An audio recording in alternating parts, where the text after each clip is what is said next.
Alright, now that we've done all these questions, so only look at this example once you've done these questions, guys.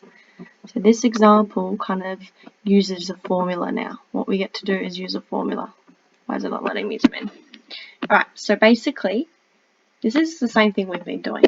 So remember the gradient formula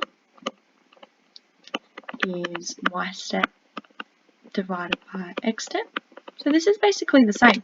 Now to figure out the y step, this y step is the difference of the two y values. So it's, from y2 take y1. So that's the same as y step.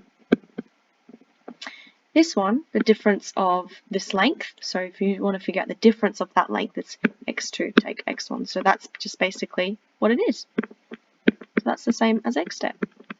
So if I replace those, substitute those, it'll be y2 take y1, so that divided by x2 take x1. So copy this down. This is the new equation we'll be using. So this is a very important equation. I want you to copy this down.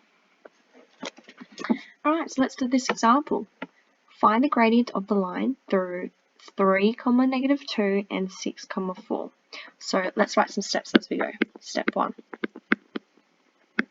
Step 1 is label variables, right? So what you need to make sure you do is label them. So this one is x1, this one is y1. This one is x2, this one is y2. Kind of similar to the distance examples we did the first topic. Alright, so I'm done. Step 1 is done. Alright, let's move on to step 2.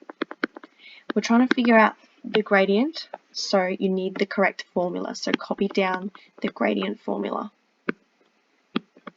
Copy formula.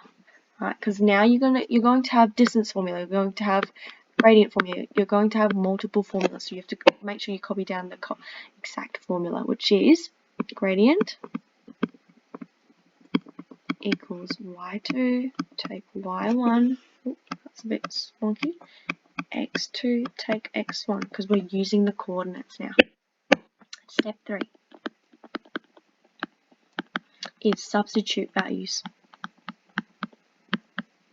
So essentially the steps are the same as finding distance. So you just have to just use a different formula. This is only step 2 is kind of different because the formula that you copy is different. Right, so all I have to do is go gradient. Right, substitute those values in.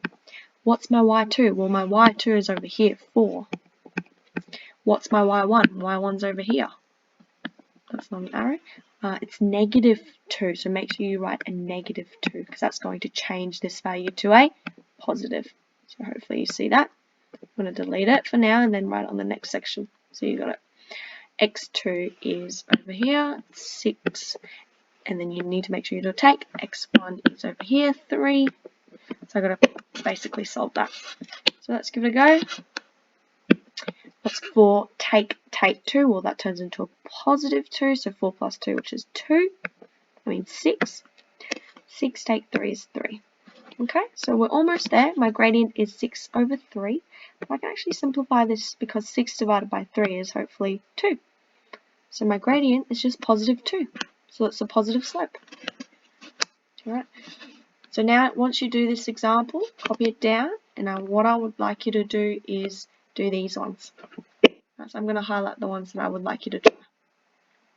Let's see. So do this one. Let's do sums with negatives. Maybe those 3, right? That'll do. And do those and then we'll watch the next video. So do this one first and check the answers.